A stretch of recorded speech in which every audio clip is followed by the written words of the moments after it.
Happy BC Day everyone, welcome to another ShareNet video. My name is Aries. And my name is Yazan. Today we'll be taking you through the history of BC Day and the journey of how BC became an accessible province over the years. Before we start, what exactly is BC Day? To answer this question, we'll have to go back to 1778 when James Cook first arrived in British Columbia. Looking back at the timeline, James Cook, an English traveler, first set foot in British Columbia in 1778, thereby paving the way for British rule in the region.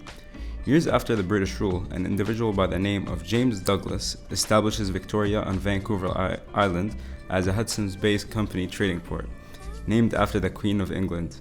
In 1858, after news of a gold rush in the region reached the ears of British royalty and Parliament, British Columbia was finally made a colony. In 1974, the act was formally proposed by Surrey member of the Legislative Assembly, Ernie Hall, a member of the New Democratic Party, to introduce provincial legislation to institute British Columbia Day as an official holiday. In 1996, official recognition of the British Columbia Day Act was passed, getting the holiday officially on the books in Canada as a whole. I bet you're wondering, why do we celebrate BC Day? British Columbia Day is celebrated on the first Monday of August every year, and it is meant to recognize the contributions of such people in shaping the social, cultural, and political landscape of the region. So how exactly do we celebrate BC Day? Today is a great day to attend the street fairs or festivals that your city may host. It is a great day to try new goods and meet new friends. As we celebrate this history-filled day, it is also a good time to connect with the province's culture and heritage. For example, embrace the pioneering spirit. British Columbia Day came about to recognize the efforts of pioneers that shaped the region. Take inspiration and become a pioneer yourself. Campaigning for a cause that you identify with, or exploring a new part of your city, or even building a prototype of a nifty invention you've been thinking about. Another way to connect with the BC culture is to read up on your region's history. Be an active part of your city's living history. Look up and read up on some relevant articles or watch a documentary on a figure from your province's history. If you're planning on participating in events for a British Columbia Day, you'll go armed with facts that your friends might not know.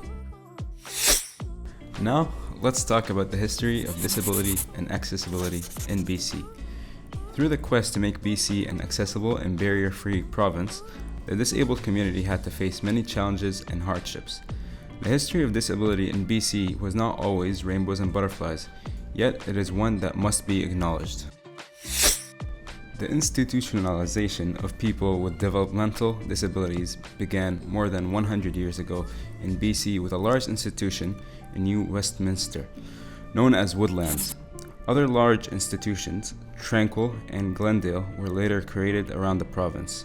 People with developmental disabilities lived in these facilities isolated from their families and communities, sometimes for their whole lives. The first institution was opened on May 17, 1878.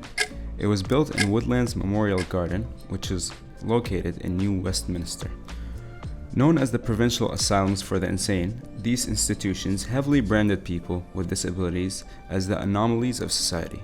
However, the philosophies and practices of care and treatment vastly changed over the decades, and these institutions were eventually criticized as gloomy and unfit for caring for people.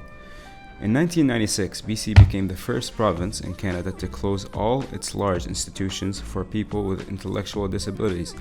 Unfortunately, till this day, some institutions still remain open in some provinces. Now, let's fast forward to the current day and talk about the Accessibility 2024 Action Plan. Accessibility 2024 represents the early results of the consultation. It includes proposed outcomes and measurements that will increase accessibility in BC, and that is outlined a set of initial actions that the government is able to commit to today.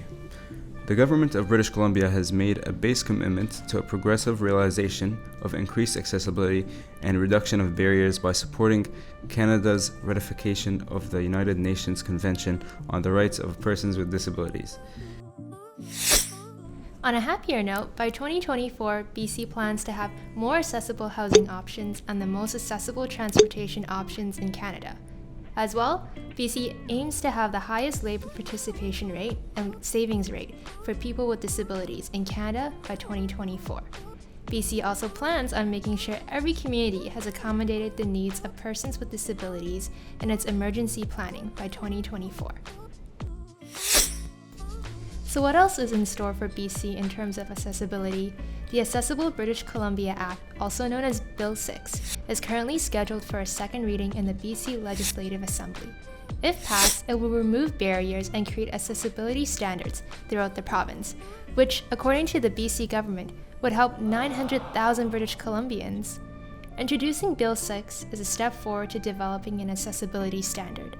It requires the government and other organizations to establish accessibility communities and develop accessibility plans, and by providing for the development and enactment of accessibility standards. Now that we've covered all the important information, let's talk about some cool facts about BC. The first fact is, British Columbia is the third largest and most westerly province in Canada, and it is 4 times the size of Great Britain. The length of BC's coastline is over 27,000 kilometers. The second fact, 2/3 of British Columbia's land base is forest land, and more than half of that area has had little or no human contact. To put it into perspective, that would be 95 million hectares. Since 1 hectare is equal to the size of 2.4 football fields, that means BC's forest area is the size of 228 million football fields. Third fact, British Columbia is one of the top 3 producing regions of cranberries and blueberries in the world. Fourth, have you ever wondered what the BC flag stands for? We have the answer. On the top part, there is a Royal Union flag, reflecting British Columbia's British heritage. It is marked by the King Edward crown in the center, which represents the royal family. The lower half shows a setting sun, representing the western location of the province. The blue and white lines behind the sun symbolize BC's location between the Pacific Ocean and the Rocky Mountains. Last fact, Vancouver Island is also home to the highest waterfall in Canada. The Della Falls in Strathcona Provincial Park are 440 meters high, which is more than 8 times the height of Niagara Falls. What will you be doing on BC Day? Let us know in the comments section below. Thank you all for watching. We hope you enjoyed the video. Please like this video and subscribe to our channel. We'd really appreciate it. Have a great BC Day!